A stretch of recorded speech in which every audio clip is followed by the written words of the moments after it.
Hi folks, and welcome to Mountain Talk here on WMMT. I'm Parker Hobson.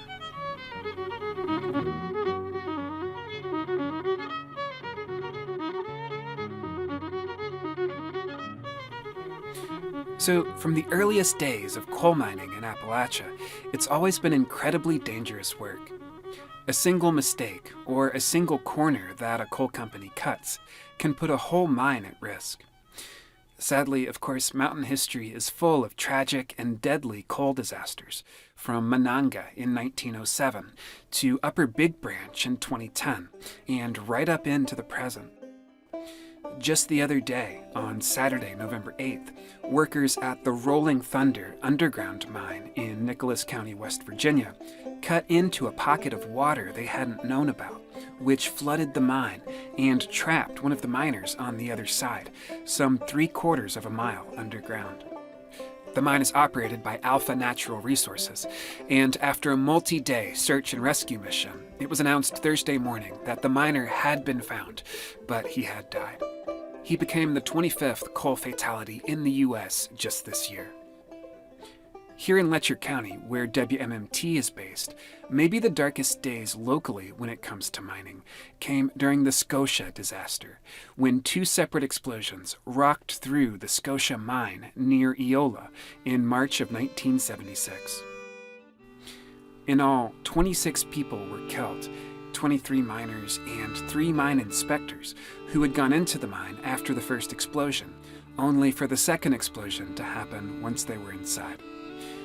It was eventually found that Scotia, which was owned by the Blue Diamond Coal Company, had failed to adequately ventilate the mine with fresh air, which allowed a dangerous buildup of methane, which exploded when a piece of equipment sparked.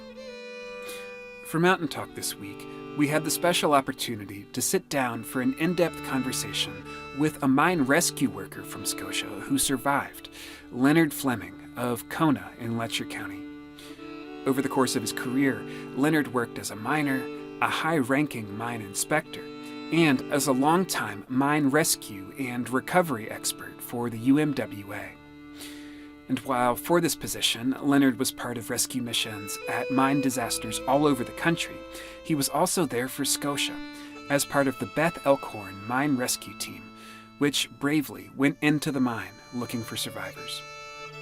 Today on Mountain Talk, our own Mimi Pickering and Dr. Brian McKnight of UVA Wise sit down with Leonard to hear about his experiences during the Scotia disaster.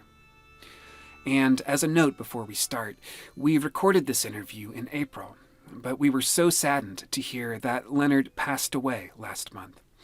Our thoughts are with his family and his loved ones. We're honored to have been able to meet him and to share his story with you this week. Here is Leonard Fleming in conversation with Dr. Brian McKnight and Mimi Pickering. Leonard, why don't you kick it off by giving us a rundown of your work history, where you started, what you were doing, and what you were doing up until about Scotia. I started in the mid-'60s working for Beth Elkhorn as a roof boat operator in the mines, and held various positions in the mines. And I worked a total of 13 years for them, and was on their mine rescue team. I was selected by mine management out of the union people. I was one of 2 union people on the mine rescue team, and we were basically a competition team. And we traveled all over the state of Kentucky and participated in national mine rescue contests and stuff. And my team won a state championship one year. And I remember exactly, these times in your life that you never forget what you were doing or so forth. I know exactly where I was at. when they come told me they'd had a mine explosion at Scotia Mines, and the manager of operations there at Jeff Elkhorn came and said, Leonard, we've got a mine explosion over at Scotia, and said, we're going to send our team over there. They don't have any team at all. They don't have any way up in their miners. Were you at work? Well, I was on the job at that time, and some of my team members were at home, and with the ones that's on the job, we immediately went and started loading their equipment and stuff. Within an hour's time, we had everything loaded and had contacted everybody else, and they were meeting us out on the highway and stuff, and we proceeded across Pine Mountain and went over to the Scotia Mines, and we went up to the Scotia Mines, and they had us, and there was 2 or 3 other mine rescue teams there, and I think there were 2 underground now. I don't remember exactly what teams they were, but they had started some ventilation, and we started trying to get briefed on what had happened and what we had to deal with, and we couldn't get a map. It seemed like management was all afraid to talk. You know, you could corner somebody like a mine foreman or something like that, and he'd say, well, they're taking care of that over there. You know, they refer you to somebody else. And our team and our team captain and had our trainer with us also, we just couldn't get anybody to just say, this is what's going on right now, this is what you're going to be facing when you go underground.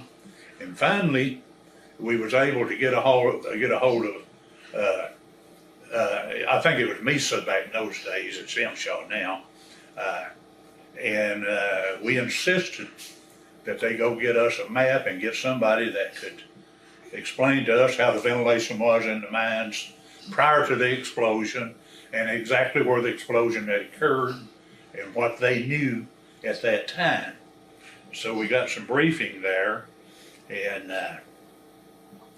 then they came in there and said that they approached the Beth Elkhorn team, and it was a National Mines team out of Knott County in Floyd County over there. They got a both of us and said, we need y'all to go underground.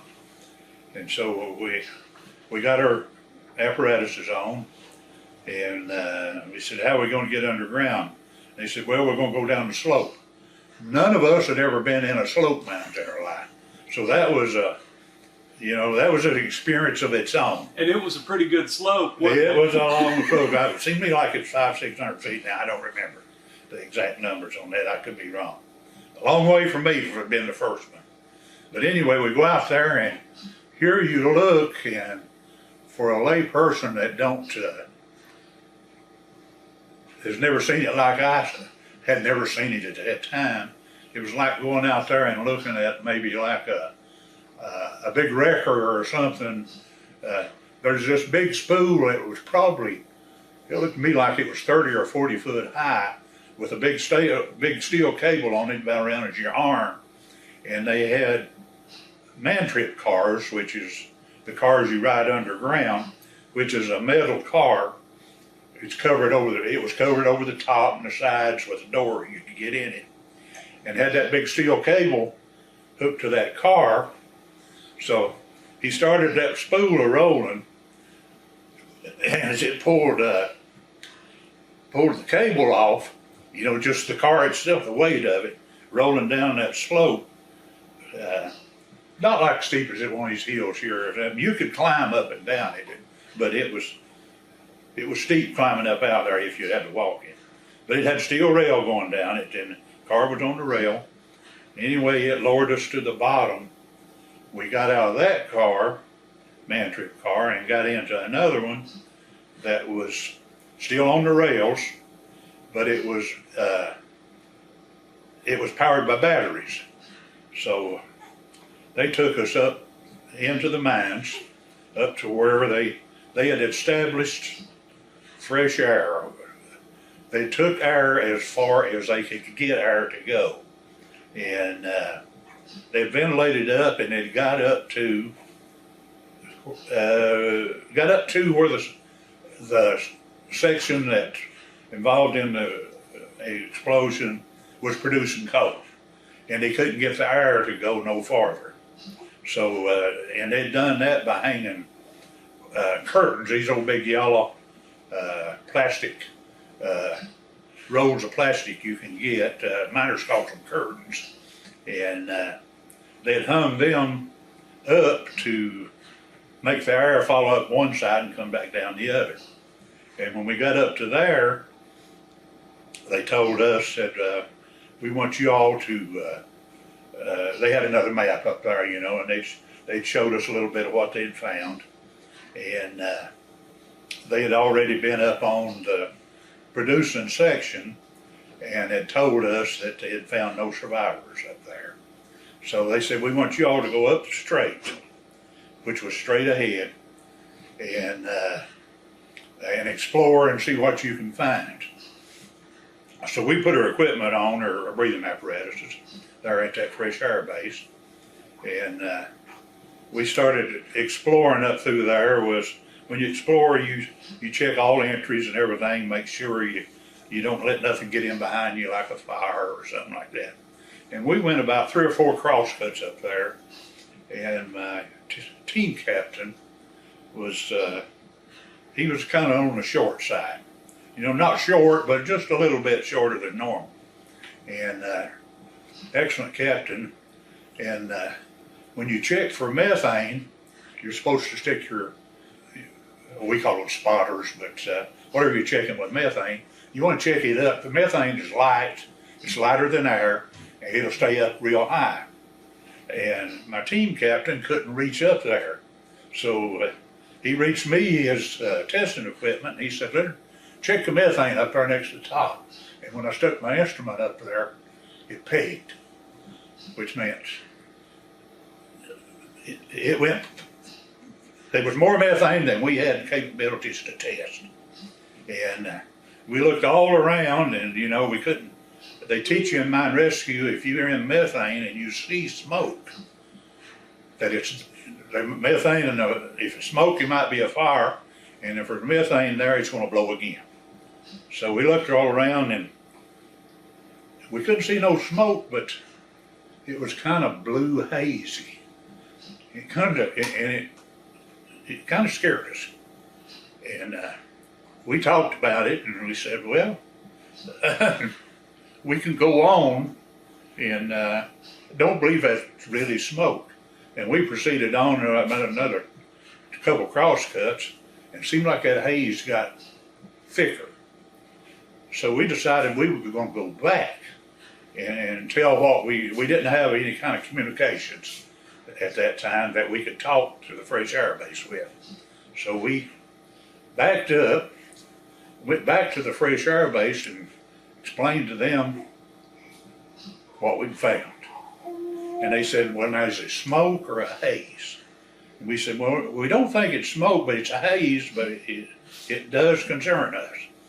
So they said, well, if you're not too afraid of it or anything, let's go back and see if we can keep going, because we can't get no more air up here. This is all we got that we can get to bring up here. So we went back and went on up just a short ways, and a couple fellows had been working on a overpass there, laying block, and we found them, located them, and looked like it, you know, whatever happened to them, it was instant. And we proceeded on up. We went about 7 or 8 crosscuts, best I can remember, which is a long ways, you know, and we actually went farther than we were supposed to go. But we was in methane at that time, and we was in carbon monoxide. Every instrument we'd stick up would just go off scale.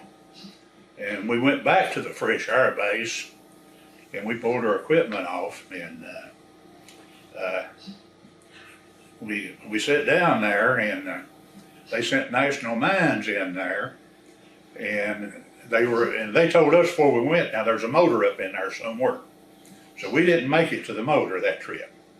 Well, National Mines went in there to where we stopped, and they continued on and went to the motor. And they come back, and they carried one of the victims back with them when he come. And when he got back down there, Mesa and the company said her battery power is getting low on her man trips and stuff. We've got enough power to get outside, but if we take them out, we can't get back in.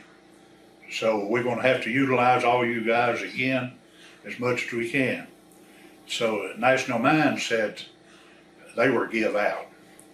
And because they carried that body, what, 600-700 feet? Yeah, they said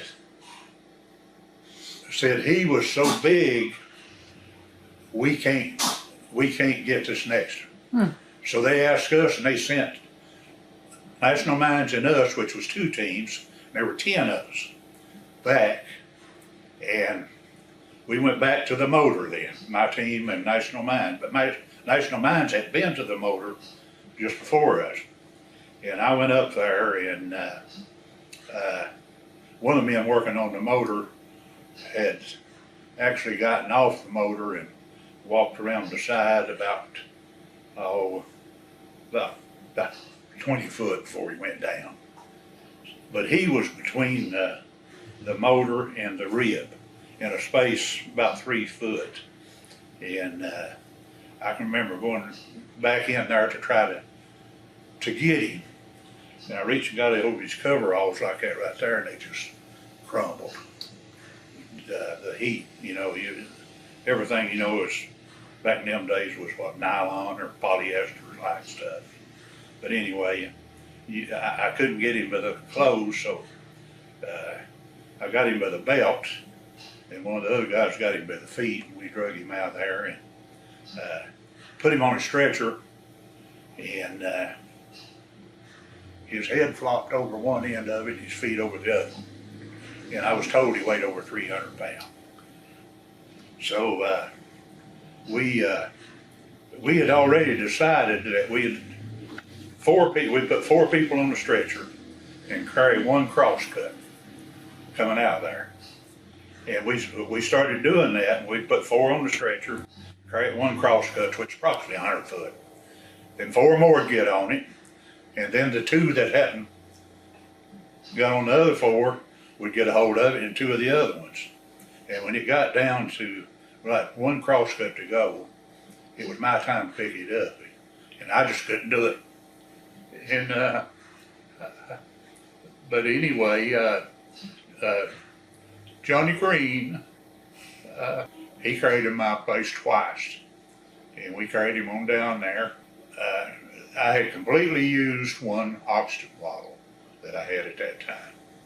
And I remember us pulling our equipment off, and I looked, and there was a big tire come off of a shuttle car, probably, in between the entries in the crosscut. And I went over to sit down on that, and I had my oxygen equipment with me. I kept it right at my, I wanted to keep it right beside of me. And because I had some more oxygen left in it, and I thought, now if this thing blows again, I'm in between the entries. And it's, the entries are like a double barrel shotgun. Yeah. If you're in between, the force might go by you, which was exactly what happened on the second explosion when we had survivors come out of there. They were not in the direct line of the entries. But anyway, I sat there a while, and they again said we don't have enough battery power to go out and in, bring freshmen in. And about that time, Mesa's had a mine rescue team there, and they come off the working section bringing one of the victims, and they said, we're going to have some help. Said, we can't carry them all off that section. So they asked us, and we had some extra oxygen bottles, so we put fresh oxygen bottles in, and we went up on the working section then. And when we got up there, of course, that had already been explored. But again, methane was off scale. All the gases were off scale that we had instruments to check for.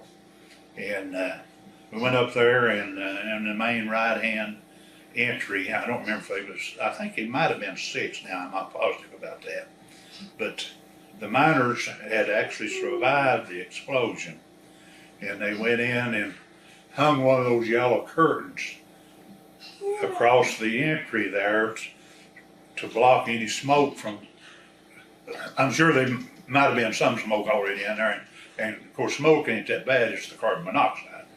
But anyway, they'd hung one of those curtains across, and there were roof bolts on the roof, and they'd stretched that curtain across, and the way you hang a curtain like that normally is you take nails and a hammer and something, and you would drive them nails over top of the roof bolts through the plastic curtain that would hold it up.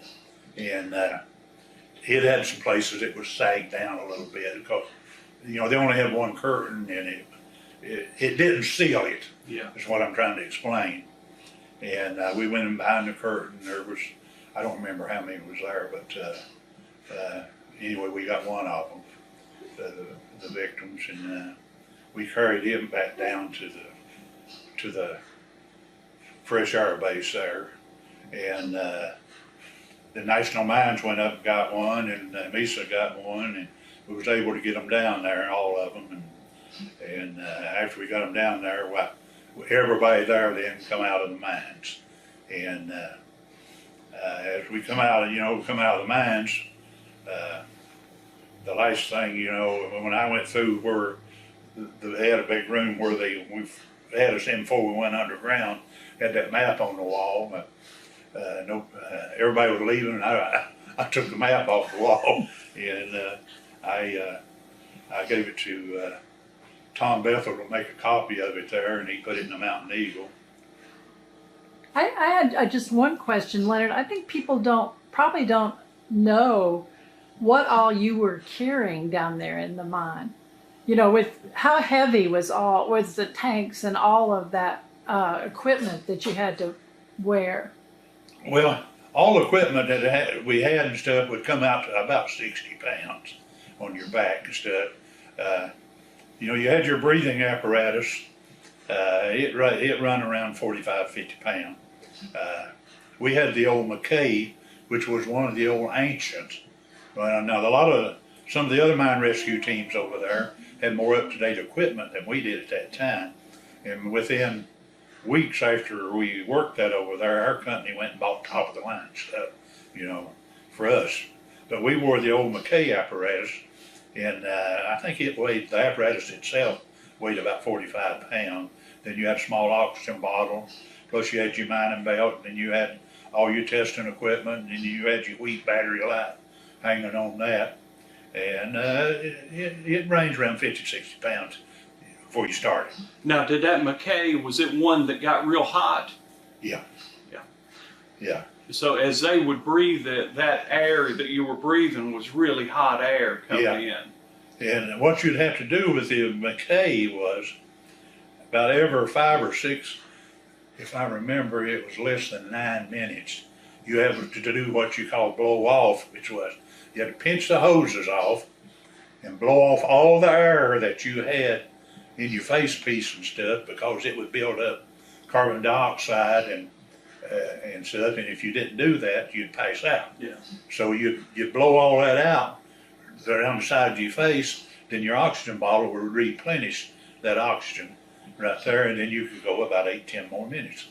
Then you start the clock again. Just amazing to think of you all traveling all that distance with all that and the breathing and then trying to carry bodies back. It's just... Well, now see, the thing about it is, if you passed out or anything while we was doing that up in there, or if that face piece come off of your face, you was dead. Yeah. Because, you was breathing carbon monoxide and methane, that's about it. And you're scared to death. Yeah. And you're breathing. Oh, yeah. You know more. what's the methane's up there. Yeah. Yeah. And let me add this to it too. when we got over there at Scotia, it was kind of like going to your first ball game or something, you know. Not really like being, everybody was anxious, let's go, let's get in there. There might be somebody alive, let's get in there and, you know, do what we got to do, you know. We're losing time, you know, if somebody's alive, minutes count. When that second explosion hit, let me tell you something, nobody wanted to go in that mine. The ones that went in that mine didn't want to go in that mine. You know, you went because you know you needed to. And but now everybody was afraid of it, scared to death of it. What was the reputation of the Scotia Mine? I don't know anything about the mine itself. I know that it seemed to me like, and people joked about it a little bit back in them days. At the time of the coal boom and stuff, I'll give you an example. All these little garages and service stations around here, people would work kids, especially college kids, through the summer and stuff, let them pump gas. There were most of the gas stations, there wasn't no self-service gas stations back in them days. They pumped your gas for you. And they would hire them and work them like 50, 60 hours a week. Seems like that was the first employees that Scotia hired off the street. They knew they were hard workers, they were putting hours in there and stuff. And then they started hiring a whole bunch of, I don't know where they couldn't get experienced miners, but anyway, there was a lot of miners went to work over there that had never went to work in a coal mine. And it wasn't no time, and most of them went from like out of high school and out of minimum wage jobs, and all of a sudden they were in a big mine making good money. All of them were buying new cars, pickup truck, boats. I mean, it was a good time for coal miners working. They got paid good during that time. Let me help explain something that goes back to what we were talking about. I don't know if you know this, you may know it, but at the time, the top contract wage for UMWA was $57 a day. Scotia paid $62. And that's how they got them. Yeah. But now there was a trade-off, and the trade-off was safety, because Blue Diamond didn't put any money in safety. So I guess that's a good way to hire people off the street, offer them that kind of money. Yeah. And if they don't have mining experience, they don't really quite understand how dangerous it might be until they're in there for a while and they pick it up. Well, now another thing that I was told, this after the explosion, now I don't know this, but I was told this, that when they hired those new miners, they had what they called it a rescuer back in them days. Now they call it a self-rescuer. The little rescuer they had was about as big as both my fists. All miners carried that. And about all it did was filter a little smoke. It was useless in carbon monoxide, so it was useless to the people in Scotia. Explosion.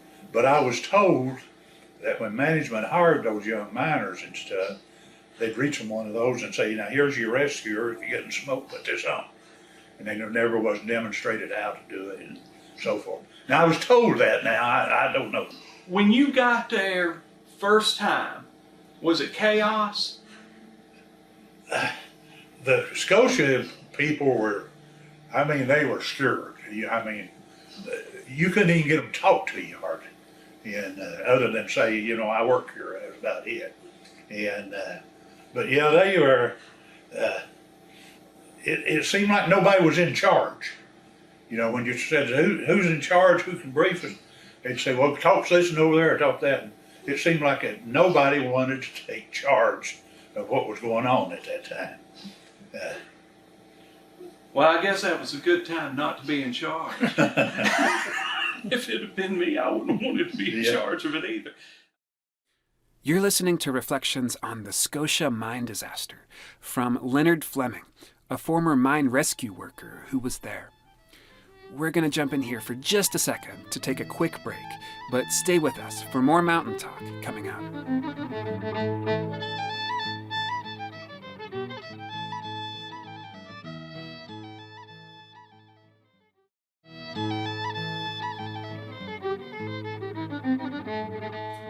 Welcome back to Mountain Talk. I'm Parker Hobson. This week, we're visiting with Leonard Fleming of Kona, Kentucky, about the Scotia Coal Disaster, which killed 26 people in 2 separate explosions at the Scotia Mine in Letcher County in 1976. Leonard was one of the mine rescue workers at Scotia, and on our show today, we've been hearing him describe that surreal and tragic experience. We return now to a conversation with Leonard Fleming that was led by Dr. Brian McKnight of UVA Wise and Appleshop's own Mimi Pickering. Tell me about, you get home, and when do you hear about the second one? Well, I was laying in there in the bed. I was going to work the next day, and the phone rang, and it was superintendent of our mines, and he said, Leonard said, we've got to go back over to Scotia. Said they blowed that mines up again over there. And so I got up, and of course my wife got up, and I got dressed, and they said, we'll pick you up right here at your house. And we drove over there, and we went back up to the same facilities. It was up there at the portal and where the mine offices and all that stuff was at. And at that time, like I told you in the first explosion, where everybody was wanting to get in there and see if we could find somebody alive, get them out and excite. You have some fear, but there's some adrenaline flow. I'm telling you, that second explosion, there wasn't nobody saying much of anything. We're talking about the mine rescue teams and everybody. So you realized how much danger you was in. And we sat there and it seemed like forever and ever. And they started a team underground there. And they asked one team to go, and I can't remember what team that was. And they had some reservations about, they just wanted them to start walking from that area to explore the way up through there, and they had fresh air there. They had some reservations about doing that. And then they said, now we've got this, I'm trying to remember if they called it a borehole or exactly what they called it, over here on the Eolia side that we've just sunk in, and we can get in there, but there ain't no way of getting down in there. So they called Pikeville, and they rent a crane with a big boom on it. It's on rubber tires, and it has to come from Pikeville all the way to Eolia over here. And they make a big square box. Best I can remember, I think it would hold 3 men now. I'm not exactly sure. And they said, everybody, let's move up to Eolia now. And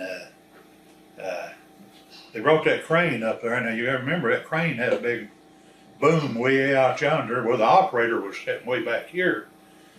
And I have a lot of problems with motion sickness. I get car sick and stuff like that real easy online. I've seen them start down with that bucket. They first dropped it empty. I seen that bucket start and hit. You can see that cable all the way down in there doing that. And I don't remember exact footage how far that down is. It's about 370 feet. I was going to say 350. It probably felt like 1,000. Well, they put, I think there was a company representative maybe, and Lisa. And I don't remember what crew went down. It was the first 3 down was Monroe West. Yeah, I remember Charlie from Harlan's office. I can't remember the last name. And David McKnight, the Scotia Employee Association president. Yeah. Well, anyway, they dropped it down, 3 of them down, then they brought it back up, and I think dropped 3 more down. But anyway, they told National Mines they wanted them to go down next, and National Mines said, only way we'll go is if the Beth Elkhorn team will back us up.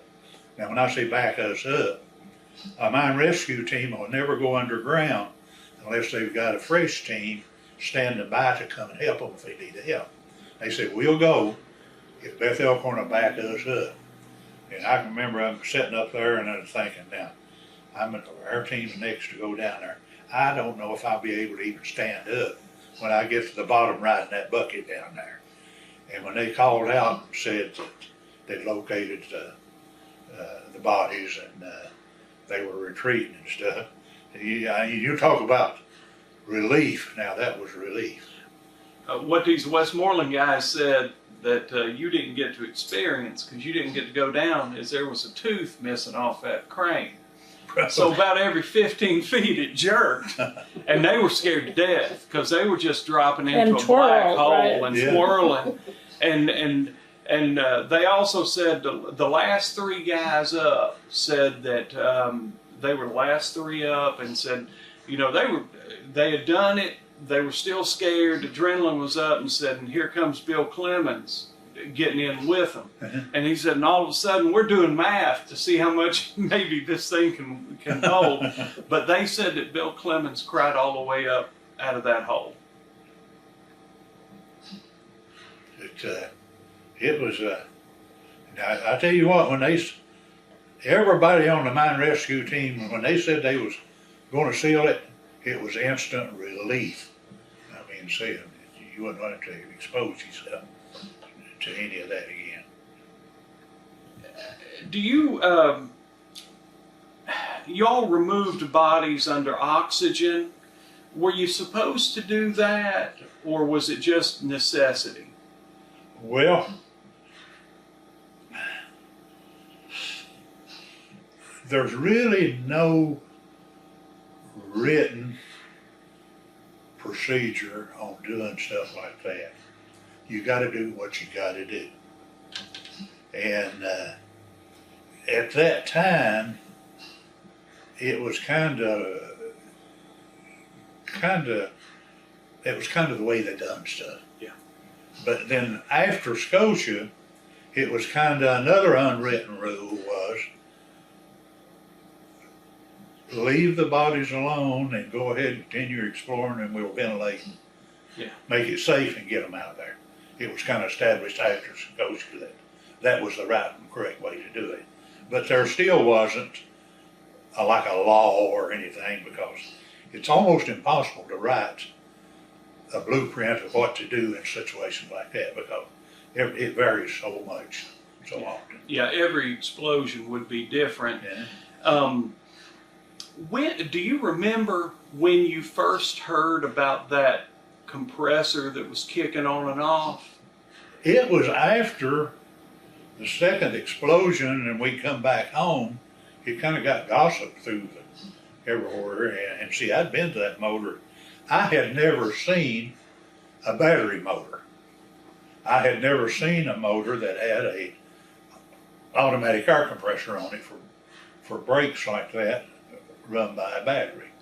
So when I got up to that motor, I didn't see any danger or feel any danger whatsoever. But if I'd have known, it would, realized then that air compressor would kick on and off, it would have really concerned all of us. And just for clarity, that air compressor, when it would kick on, all those Scotia employees said you could see a spark. Oh, no doubt. But the funny thing is, it was legal because it was operating in a fresh air environment, except for the fact Scotia had short-circuited the air and created a non-fresh air environment. Yeah. So from the technical legal aspect, it was actually technically legal. Yeah. As dangerous as it was. Well, now I'll tell you something else. This is what I was told now, and I'm talking after other people, but I've had people that worked at Scotia to tell me that at least on one occasion they was up in there welding, and the bottom caught a fire and was burning, spewing where methane was coming. And they kicked rock dust on it to put it out. Right. And never told Mesa about it. Yeah. That's the thing. Yeah. You know, they never told Mesa about it. They all knew Yeah. how dangerous that was. Did you all have any gas in your mines over here? No. No? Okay. I'd say 90% of the people who were on the mine rescue teams over there had never detected methane. All mines has gas, Yeah. but detectable gas is usually under the water table, Yeah. which is down under the main water stream. And that's the reason why you went down that slope Yeah. to get under the water table.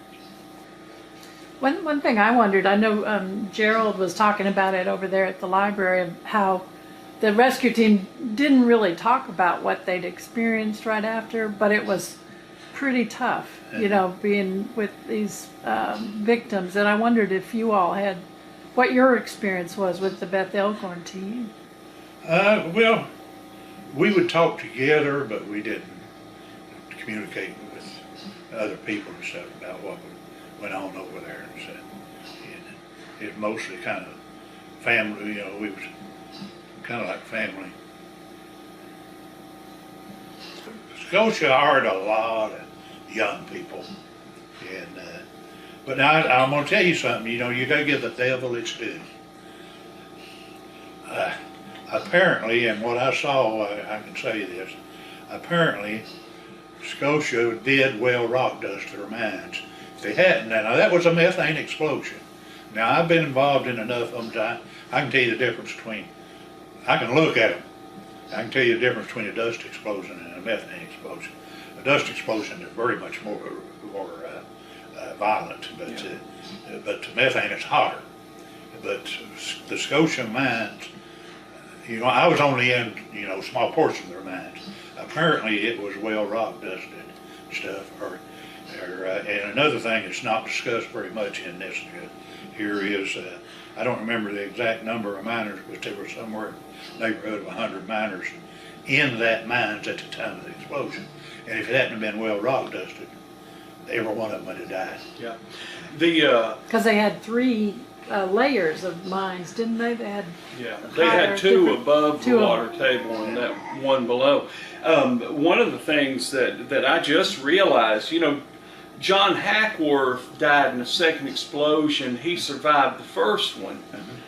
Where he died in the second explosion, he was within 2 or 3 crosscuts of where he was in the first explosion. I mean, he was within about 200 or 300 feet of where he was, but the violence of that second explosion really changed everything, and it was closer to him, and that's the reason why it killed him the second time, whereas, you know, it started 1,000 feet or 700 feet farther up, and it just rolled him 30 feet or so the first time.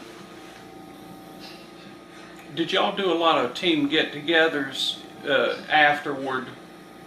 Just mine rescue guys? Not for that purpose, but you know, we continued on with our mine rescue training and stuff. But it was kind of a different atmosphere after that. All of us even got a little more serious with it.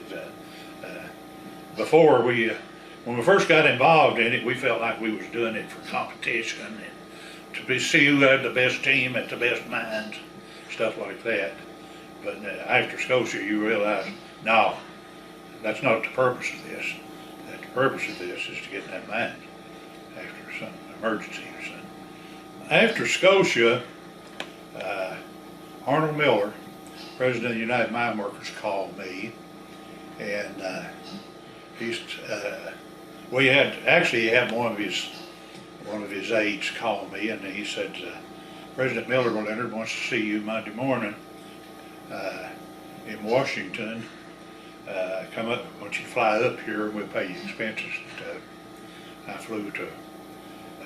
flew to Washington, and Arnold called me in, and he said, Leonard, I need to set up somebody to take care of my mine disasters and mine rescue and stuff. And then he said, I've checked, and I'd like for you to go to work for me, and you'll be heading up my mine rescue and recovery operations for mine fires, explosions, and disasters. And so I took the job, and not long after that, Well, not long after that, Westmoreland Federal Mines up in Madison, West Virginia blew up. So they called me and I went up there, and similar circumstances to Scotia. They had driven a section up and stopped the way Scotia did, but they had pulled their equipment out, their mining equipment out of that and moved back down to another area just like Scotia. But they left a bunch of stuff up there, and they would never go back up in their mine, so they went back up in there to recover what they had left. And they didn't fireboss it.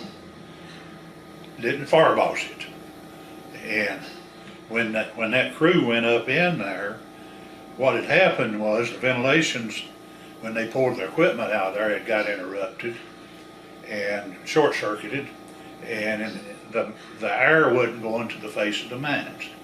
So methane accumulated up in there, and but I was on the UMWA's mine rescue team then, not a rescue and recovery operation, and we were able to retrieve all the bodies, and we was trying to get back in there and ventilate it and make a investigation of it, and methane got so high and so forth, the decision was made to seal it, and I never did have any more to do with that operation.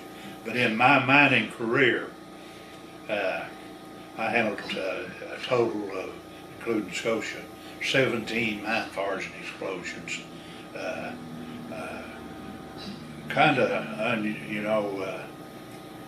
The incident today is I was down at Mount Comp for a doctor's appointment this morning, and sat down beside this gentleman, and we were sitting there talking, and I said, I irritated somebody asked him where he was from. He said, Mousy, Kentucky. Well, I had a good friend over there, Bobby Hicks. I lived in Mousy, and I said, boys, mean people over there around Mousy, and then we struck up. He laughed and I did too. And I said, what's your name? He said, Conley. And we stood there a minute and talked, and I said, I kind of remember you, but I'm trying to place you. And he said, now who'd you say you was? And I said, I'm Leonard Fleming. He said, oh yeah. I said, you're my international safety representative over there. He said, I'm the sole survivor of the Orville Atkins mines at Taylor Branch in Knott County. And he had just come out of the mines and got out 2 or 3 minutes. The equipment he was running was a scoop, and it had some mechanical problems. And this morning now, and I hadn't seen him since that happened, and me and him sat down there and discussed that a little bit. And he'd just come out of the mines, and I was telling him, I said, I can remember, I said, everywhere you could put your hand down, they were shooting on the solid. I said, they was big balls of dynamite caps, sticks of powder that had actually, half of it would be melted, and you could look, and it looked like a candle, and it looked like it was clear plastic where that nitroglycerin and stuff was still in that. And you had to watch everywhere you put your hand. The dynamite caps were electric, and all of the insulation was burnt off the wires and stuff, and they were just rolled up in big balls and everything. And then I remembered, him, but he had just brought his piece of equipment out of the mine. Was a sole survivor of it, but wasn't in there. What year was it? Do you remember? It's right after Scotia, but I can't remember. Yeah, I'll look it up, but I remember that story. Yeah, and again, when you get 84 years old and you're on oxygen, you forget all that. You got a pretty good memory. You're doing fine. Well, names and numbers and stuff like that. Right. I'm pretty forgetful of that. But I also worked the Wilburg Mine Disaster in Price, Utah. Same number of victims as the Scotia mines. But it was a mine fire. And I'll tell you this story. Island Creek Coal Company used to have some mines at Grundy, Virginia. The mines started blowing up from the methane. And we did blow, there was an elevator shaft there, and it'd blow smoke and debris out that shaft. Well, every time he'd do that, why, the company and all would run back over there and they'd lay plywood and stuff over top of it, pour concrete on it, trying to seal it. Well, he'd done that 3 or 4 times. They got to noticing, you could just about set your watch, you know, Yeah. how long it'd take to build up and how long it'd blow. We looked up there on the hill one evening, school bus stops. Now it was kind of like where the main highway is up here. All the kids gets off the bus, standing and looking down in there, right up over top of that mines. And we send, you know, when I said we, when I go on and stuff like that, you had state, federal, union, and the company people, making decisions and operations. So we said, somebody get up there and get them kids out of there. And they get the kids out of there, and a little later on that evening, that mine blows up again. I don't know if it hurt one of them kids, but then the school bus driver had actually stopped and let the bus kids off just to look over the hill. Waiting for the exposure. After the UMW doing that job, did you retire from that, or what'd you do Well, next? when I was working for the union, of course, the union's always involved in politics as much as we can, trying to get safety laws passed and stuff. And Brereton Jones was running for governor, and he called me and wanted to meet with me to discuss the UMWA giving him support in an election. And I met with him, and later on Compact, our political organization for the UMWA, met, and we endorsed Brereton Jones for governor. And I thought Brereton was a good governor, I thought. But when he got elected, the phone rung, and he said, Leonard, I need a deputy commissioner for my mines and minerals. Would you be willing to take the job? So at that time, we were right in the middle of the Pittston strikes and all that stuff, and the mines, all the Pittston mines was down and everything. And I met with my supervisors and stuff, and they kind of wanted me to go of course it was left up to me. So I took a job as deputy commissioner of mines and minerals, and I worked 3 years for Brereton Jones as deputy commissioner of mines and minerals. I think Letcher County doesn't know that we have such a renowned person right here who's done so much. Well, there's a lot of people around, been around a lot more than me. Do you still get together with some of the union members, your local? Well, I'm financial secretary of my local today. I should say my daughter is. I'm not able to do it, but I hold the title, and she does all the paperwork, her and her son. And but I've stayed active in the union. We still got our union hall at Jenkins. We meet once a month over there, and just retirees. We want to maintain our history and so forth. And I'm financial secretary of it. Randy Robbins, president of it. We try to attend international functions and stuff that's international. And I started to tell you, I didn't tell you all of it. Arnold Miller hired me to go to work for him. And, a year or so after that, Arnold retired, and Sam Church, the vice president, took over. So I continued employment under Sam Church. And when Sam Church come up for election, Rich Trumpka and Cecil Roberts ran and beat Sam Church. So I continued working for Rich Trumpka. And then when Rich Trumpka went to the AFL-CIO, Cecil Roberts stepped up as president, so I ended up working for 5 different UMWA presidents in my career. And, That's a record, I think. yeah, there ain't too many of them there, but and I did it without even putting an application in. That's something that your experience with the union and being on the recovery team and all that's amazing. A lot. of sad situations. Yeah, but you know, somebody's got to do that stuff. Yeah, I tell them. I've told people before, I said, I've probably seen more miners piled in one pile than they've seen looked at in caskets. Yeah. Did you grow up right here? No, I was born in Pike County, Pike and we County. moved over here when I was a teenager. Uh-huh. Yeah. Well, I've lived here 50 years. Was your daddy a miner? Yeah. Was it, did he work, was it Consol when he worked? Yeah. Yeah, my grandfather he worked for Elkhorn Coal Company in Hemphill. So I'm third generation coal miner. Were you able to continue living here? Did you ever have to move? No, I lived on the road, but just about all the time. There'd be times I'd be gone a month. And my wife, had a good wife, she's deceased now. 2 good children. And They put up with you. Yeah, they put up with you, and they give you really pretty great grandbabies. yeah, I've got 3.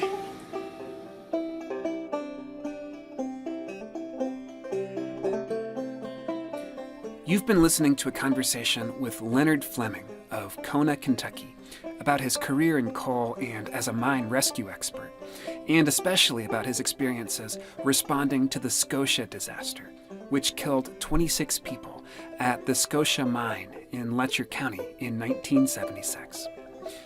This conversation was led by Appleshop's Mimi Pickering and Dr. Brian McKnight, a history professor at UVA-Wise, who's writing a book about Scotia.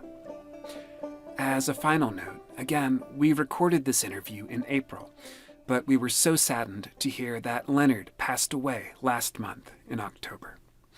Our thoughts are with his family and his loved ones. We're honored to have been able to speak with Leonard and to share his story on Mountain Talk this week.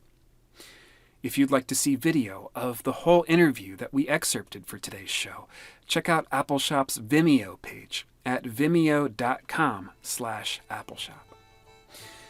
That's it for Mountain Talk today. Thanks so much for listening. For WMMT and with Mimi Pickering, I'm Parker Hobson. I remember the ways in the bygone days when we were in our prime. Alice and John L. give the old man hell down in the Blue Diamond Mine. Oh, the whistle blowed and the rooster crowed 2 hours before daylight, when a man done his best and he earned his good rest, had $17